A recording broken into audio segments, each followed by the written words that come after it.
Hello friends, मैं teacher Sangeeta Singh. आज की वीडियो में हम देखेंगे संधि से संबंधित महत्वपूर्ण वस्तुनिष्ठ प्रश्न जो अधिकतर प्रतियोगी परीक्षाओं में पूछे जाते हैं। संधि की संपूर्ण जानकारी के लिए मेरे द्वारा शॉर्ट्स वीडियो बनाया गया है, जिसमें संधि की संपूर्ण जानकारी जो है वो छोटे छोटे वीडियो के माध्यम से दी गई है। उसे अगर आप देखना चाहते हैं तो मेरे channel teacher Sangeeta Singh video के शॉर्ट्स वीडियो में जाकर के आप देख सकते हैं। तो चलिए शुरू करते हैं आज का पहला प्रश्न। पहला प्रश्न है, दो वर्णों के मेल से होने वाले विकार को कहते हैं संधि, समास, उपसर्ग, प्रत्यय। तो जहाँ पे दो वर्णों का मेल होता है उसे क्या कहते हैं? संधि कहते हैं। और समास में किसका मेल होता है? तो समास में जो है वो शब्दों का मेल होता है। और यहाँ पे संधि में किसका मेल होता है? वर्ण या अक्षर का मेल होता है। इसलिए इसका उत्तर हमारा क्या हो जाएगा? असंधि। संधि कितने प्रकार के होते हैं? 1, 2, 3, 4। तो संधि कितने प्रकार के होते हैं? संधि 3 प्रकार के होते हैं। और वह 3 प्रकार कौन कौन से होते हैं? स्वर संधि, व्यंजन संधि और विसर्ग संधि। आगे देख लेते हैं। दयानंद में प्रयुक्त संधि का नाम है गुण संधि, दीर्घ संधि, व्यंजन संधि, यड़ संधि। तो दयानंद में देखिए यहाँ पे आ की मात्रा लगी हुई है, यहाँ पे जो है वो कौन सी संधि है? दीर्घ संधि है। आगे देख लेते हैं। कपिश में प्रयुक्त संधि का नाम है अवृद्धि संधि, दीर्घ संधि, यड़ संधि, विसर्ग संधि। तो यहाँ पे भी क्या है? दीर्घ संधि है। आगे देख लेते हैं। सदैव में प्रयुक्त संधि का नाम है व्यंजन संधि, स्वर संधि, विसर्ग संधि। इनमें से कोई नहीं। तो जो सदैव है उसमें जो संधि है वो कौन सी संधि है? स्वर संधि। आगे देख लेते हैं। इनमें कौन सा स्वर संधि का उदाहरण है? संयोग, मनोहर, नमस्कार, कौन। तो यहाँ पे देखिए संयोग, तो समधन योग बराबर संयोग कहने का मतलब है यहाँ पे व्यंजन संधि है। मना धन हार बराबर मनोहर, तो ये भी क्या है? आपका जो है विसर्ग संधि है। नमा धन कार बराबर नमस्कार, तो इसमें भी क्या है? विसर्ग संधि है। इसलिए धन अन बराबर पवन, इसलिए इसमें क्या है? स्वर असंधि। और उसका उत्तर हमारा क्या हो जाएगा? पवन। निम्नांकित में से कौन सा शब्द वृद्धि संधि का उदाहरण नहीं है? सदैव, जलौध, गुरुपदेश, परमोदार्य। तो यहाँ पे देखिए सभी में किसकी मात्रा लगी है? औ की मात्रा लगी है। अतः यह क्या है? वृद्धि संधि का उदाहरण है। सिर्फ जो है वो गुरुपदेश में जो है वो औ की मात्रा नहीं लगी है, इसलिए उसका उत्तर हमारा क्या हो जाएगा? गुरुपदेश, क्योंकि यहाँ पे पूछा क्या गया? वृद्धि संधि का उदाहरण नहीं है, इसलिए इसका उत्तर हमारा क्या हो जाएगा? गुरुपदेश। आगे देख लेते हैं। निम्न में से दीर्घ संधि युक्त पद कौन सा है? महर्षि, देवेंद्र, सूर्योदय, दैत्यारी। तो यहाँ पे देखिए दीर्घ संधि युक्त जो पद है वह कौन सा है? दैत्यारी। पवित्र में प्रयुक्त संधि का नाम है यड़ संधि, गुण संधि, अयादि संधि, वृद्धि संधि। तो जो पवित्र है उसमें कौन सी संधि है? अयादि संधि है। इत्यादि का सही संधि विच्छेद है इत धन आदि, इति धन यादि, इत धन आदि, इति धन आदि। तो जो इत्यादि का सही संधि विच्छेद है वह क्या है? इति धन आदि। निरर्थक का सही संधि विच्छेद है निर्धन अर्थक, निरधन अर्थक, निधन अर्थक, निराधन अर्थक। तो चूंकि निरर्थक क्या है? विसर्ग संधि युक्त शब्द है, इसलिए क्या है? उसका उत्तर जो है वो निधन अर्थक बराबर निरर्थक। धरेश का सही संधि विच्छेद है धराधन अस, धराधन इश, धराधन इश, धराधन इस। तो जो धरेश का सही संधि विच्छेद है वह क्या है? धराधन इस। निराशा का सही संधि विच्छेद है निराधन आशा, निर्धन आशा, निधन आशा, निरधन आशा। तो जो निराशा का सही संधि विच्छेद है वह क्या है? निधन आशा, क्योंकि यहाँ पे देखिए विसर्ग के बाद क्या है? अस्वर है, और साथ ही जो है वो विसर्ग के पहले क्या है? स्वर है। इसीलिए यहाँ पे विसर्ग किस में परिवर्तित हो गया है? र में परिवर्तित हो गया, इसलिए निधन आशा बराबर क्या हो गया है? निराशा। आगे देख लेते हैं। महोष्ण का सही संधि विच्छेद है महोधन उष्ण, महाधन उष्ण, महोधन उष्ण, महाधन उष्ण। तो महोष्ण का सही संधि विच्छेद है महाधन उष्ण।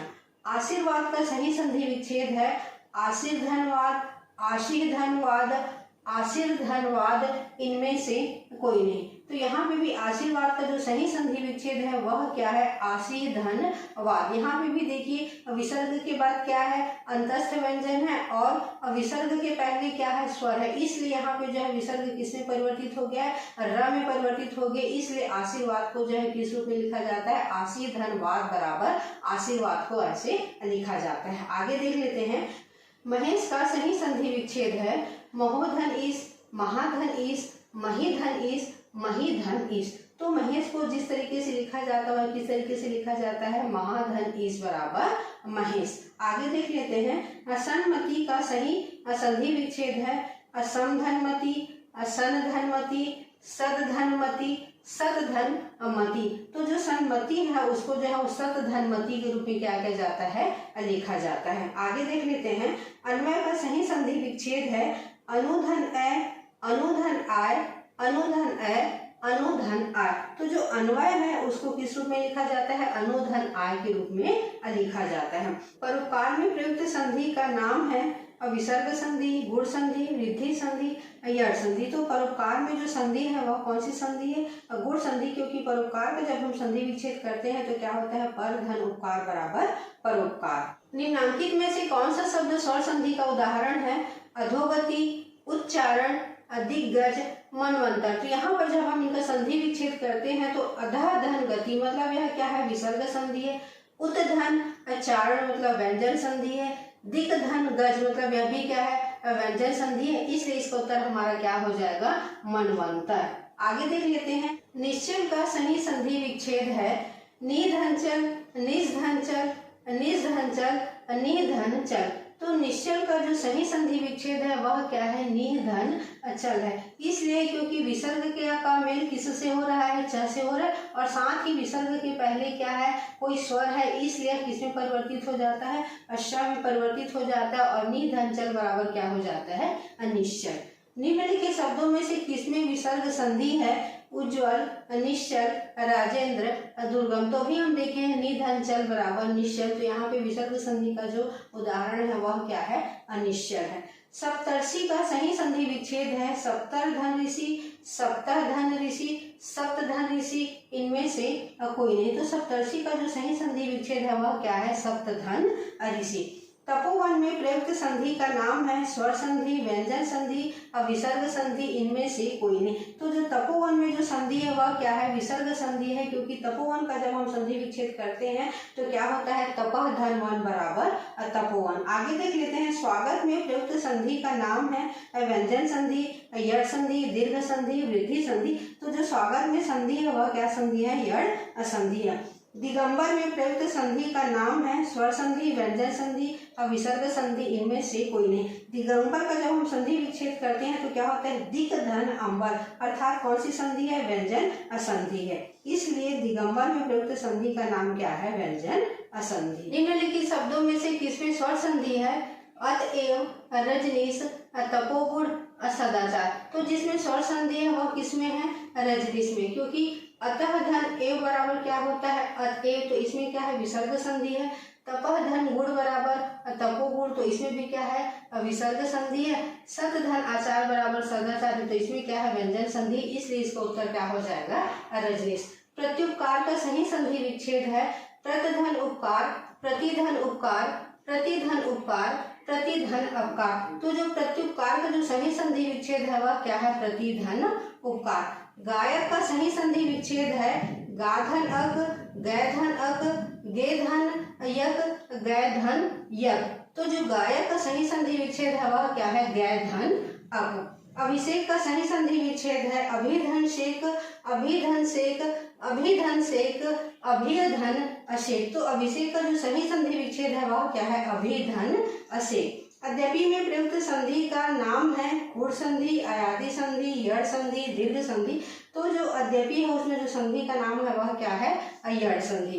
पवित्र का सही संधि विच्छेद है पौधन इत्र, पवधन इत्र, पौधन इत्र, पोधन इत्र। तो जो पवित्र का सही संधि विच्छेद है वह क्या है, पोधन इत्र। मनोयोग का सही संधि विच्छेद है मनोधन योग, मनःधन योग, मनःधन आयोग, इनमें से कोई नहीं। तो मनोयोग का जो संधि विच्छेद होता है वह क्या होता है, मनःधन योग बराबर मनोयोग। प्रत्येक का सही संधि विच्छेद है प्रतिधन एक, प्रतिधन एक, प्रतिधन अक, प्रतिधन एक। तो प्रत्येक का सही संधि विच्छेद है वह क्या है, प्रतिधन एक। नायक में प्रयुक्त संधि का नाम है दीर्घ संधि, गुण संधि, वृद्धि संधि, अयादि संधि। तो नायक में जो संधि प्रयोग हुआ है वह कौन सी संधि प्रयोग हुआ है, अयादि संधि। चंद्रोदय में प्रयुक्त संधि का नाम है यड़ संधि, गुण संधि, वृद्धि संधि, दीर्घ संधि।